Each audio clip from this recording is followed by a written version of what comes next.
মানে ভালোবাসলে পার্কে যেতে হয়, হাত ধরতে হয়, বিয়ে করা ছাড়া। তারপর গান গিয়ে গিয়ে ছবি তুলতে হয়, বাদাম খেতে হয় হেঁটে হেঁটে জনসম্মুখে। তারপর দুজনে মিলে ছবি তুলতে হয়।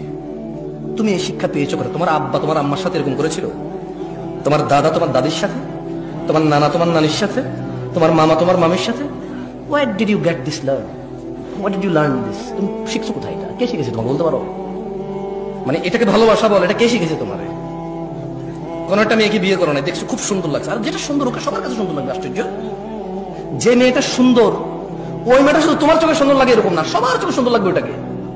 এখন তুমি ওকে চিঠি দিবা, পত্র দিবা, বোন ভাই এই সেই হ্যান ত্যান দিয়ে ওর সাথে জোর করবা, ওর পিছিয়ে পিছিয়ে পিছিয়ে পিছিয়ে পিছিয়ে ঘুরবা, এরপরে ওর সাথে তুমি লাইন কানেকশন করবা, বন্ধন করবা। তোমাকে কে শিখাইছে যে এইভাবে মেয়েদের সাথে কানেকশন রাখা যায় বিয়ে না করে? ইসলাম তো বিয়ে করা ছাড়া কোনো মেয়ের আশপাশে যাওয়ার কোনো শিক্ষা নাই ইসলাম। তুমি কোথায় শিখতে পাইছো বলতে পারো আমাকে? বলেন তো কোথায় শিখছেন?